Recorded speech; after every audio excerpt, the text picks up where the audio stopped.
এইভাবে তৈরি করুন 10 টাকা দামের গুঁড়ো দুধের প্যাকেট দিয়ে নরম তুলতুলে ভাপা কেক। এই কেকটা খেতে এতটা মজার হয় যে একবার বানিয়ে যাকেই খাওয়াবেন সে প্রশংসা করতে বাধ্য। মুখে দেওয়ার সাথে সাথেই মিলিয়ে যাবে। মাত্র 2-1টা উপকরণের মধ্যে কিন্তু দারুণ সুন্দর একটা কেক তৈরি করে নিতে পারবেন। কোনো রকম ঝামেলা মনেই হবে না। একবার দেখাতে যে কেউ ঝটপট বানিয়ে নিতে পারবেন। নমস্কার বন্ধুরা, নতুন একটা পর্ব দেখার জন্য আপনাদের সকলকে স্বাগত জানাই। আজকে আমি আপনাদেরকে গুঁড়ো দুধের ভাপা কেক তৈরি করে দেখাবো। এতটা সহজ তৈরি করা আর খেতে পুরো অমৃতের মতন মনে হবে। এতটা নরম তুলতুলে হয় যে মুখে দেওয়ার সাথে সাথে মিলিয়ে যাবে। খুবই সহজ তৈরি করা, যে কেউ একবার দেখলে কিন্তু এই ভাপা কেক তৈরি করে নিতে পারবেন।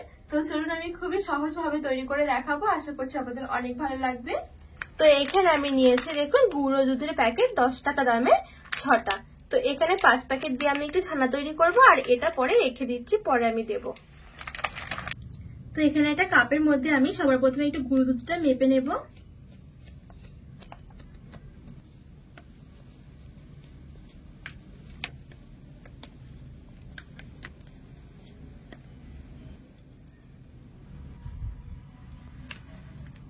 তো এই দেখুন এখানে কিন্তু আমার 1 কাপ পুরো ভর্তি ভর্তি গুঁড়ো দুধ হয়েছে।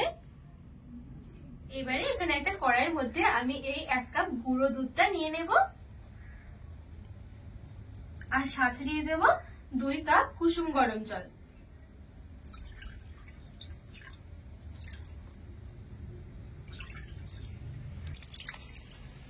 ভালো করে মিশিয়ে নেব।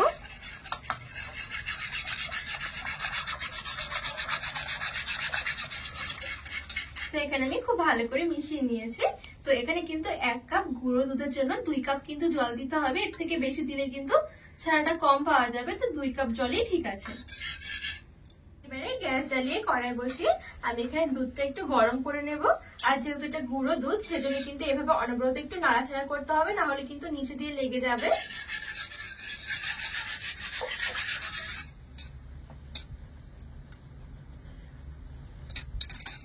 তো এখানে দুধটা কিন্তু খুব ভালোভাবে গরম হয়ে গেছে। এবার আমি গ্যাসের আঁচটা বন্ধ করে দেব। এখানে আমি একটা বাটির মধ্যে নিয়েছি 2 চামচ জল, আর মিশিয়ে নিয়েছি 2 চামচ ভিনিগার। ভিনিগারের জায়গায় কিন্তু আপনারা লেবুর রসটা দিয়েও করতে পারবেন। তো এখানে আমি মিশিয়ে নিয়েছি, এবার আমি দিয়ে দেব।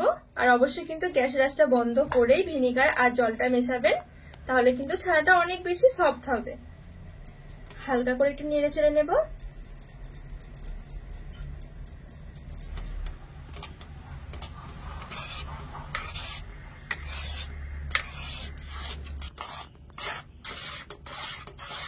তো এই দেখুন এখানে কিন্তু ছানাটা খুব সুন্দরভাবে কেটে গেছে। তো এখানে ছানাটা কাটা হয়ে গেলে খুব বেশিক্ষণ কিন্তু এখানে রাখা যাবে না, সঙ্গে সঙ্গে ছেঁকে নিতে হবে।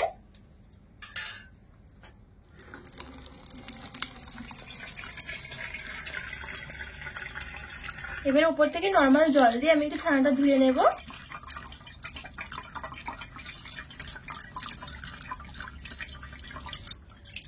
এখানে ছানাটা আমি খুব সুন্দর করে ধুয়ে নিয়েছি। এবার এক্সট্রা জলটা চিপে একটু ফেলে দেব।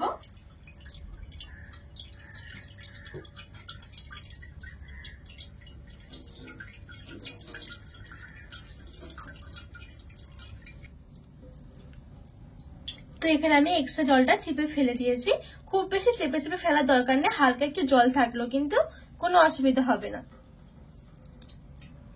এবারে এখানে একটা বাটির মধ্যে ছানাটা নিয়ে নেব।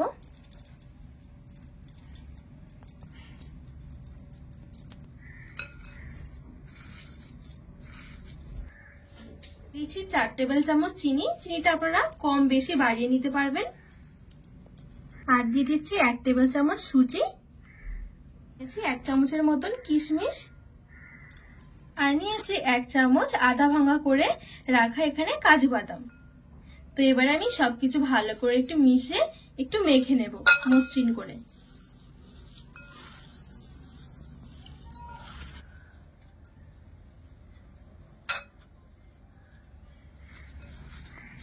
আর যে আমি এখানে 1 প্যাকেট গুঁড়ো দুধ রেখেছিলাম আগে, ওই প্যাকেটের গুঁড়ো দুধটা দিয়ে দিচ্ছি।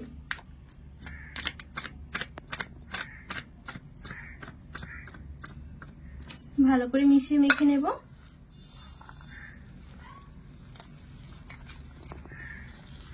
আর নিয়ে নিচ্ছি 1 টেবিল চামচ ঘি। ঘিটা দিয়ে খুব ভালো করে একটু মেখে নেব।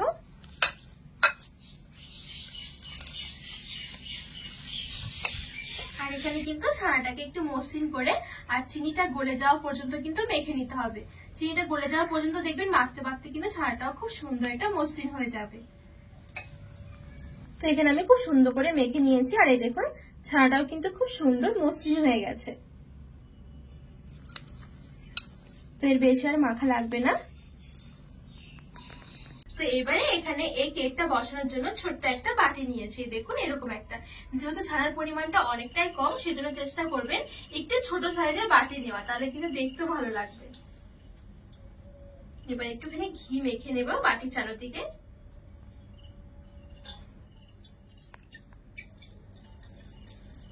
আর এই ভাপা কেকটা খেতে কিন্তু ভীষণ ভালো লাগে, একবার অবশ্যই বানিয়ে দেখবেন।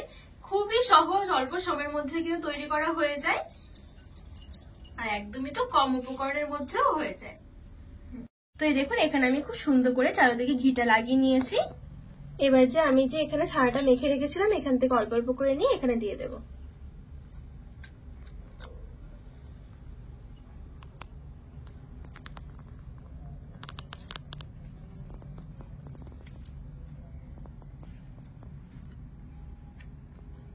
এখানে আমি সবটুকু নিয়ে নিয়েছি। এবারে চারিদিকটা খুব সুন্দর করে একটু সমান করে দেব। তো দেখুন খুব সুন্দর করে আমি একটু চেপে চেপে চারিদিকটা সমান করে নিয়েছি। তো এবারে এখানে একটা কড়াইয়ের মধ্যে আমি নিয়েছি কিছুটা জল আর দিয়ে দেবো এখানে একটা স্ট্যান্ড। যেহেতু আজকে কেকটা আমি ভাপিয়ে করব তো সেজন্য এখানে জল আর একটা স্ট্যান্ড বসিয়ে দিলাম। এবারে আমি বাটিটা ধরে বসিয়ে দেব।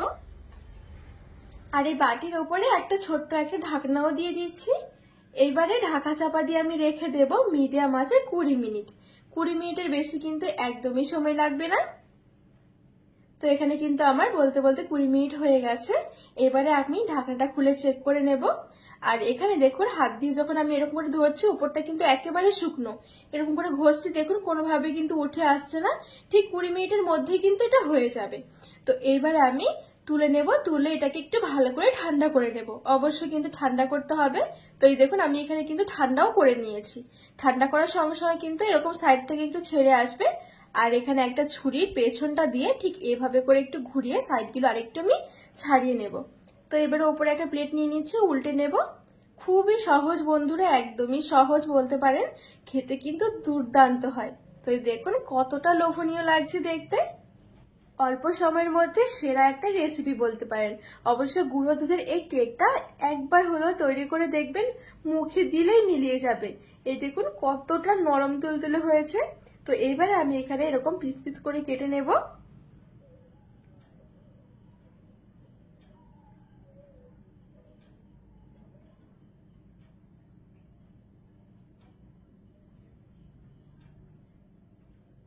তো এখানে আমি খুব সুন্দর করে কেটে নিয়েছি। আর এই দেখুন কতটা দারুণ লাগছে দেখতে, খেতে কিন্তু অসম্ভব মজার, একবার হলেও বানিয়ে দেখবেন। এখানে আমি ছোট ছোট করে কেটে সুন্দর করে সাজিয়ে নিয়েছি। এবারে একটা আপনাদেরকে দেখাই ভেঙেও যে কতটা সুন্দর হয়েছে। হঠাৎ করে কোনো রকম মিষ্টি জিনিস খেতে ইচ্ছে করলো কিন্তু এই সেরা একটা রেসিপি বলতে পারেন। আর খুবই অল্প সময়ের মধ্যে কিন্তু ঝটপট তৈরি করে নিতে পারবেন, একদমই সামান্য কয়েকটা উপকরণের মধ্যেই। দেখুন তো বন্ধুরা আজকে ভাপা কেকের রেসিপি আপনাদের কেমন লেগেছে অবশ্যই কিন্তু কমেন্ট করে জানাবেন। আর রেসিপি ভালো লাগলে চ্যানেলটিকে সাবস্ক্রাইব করে পাশে থাকা অনুরোধ রইল।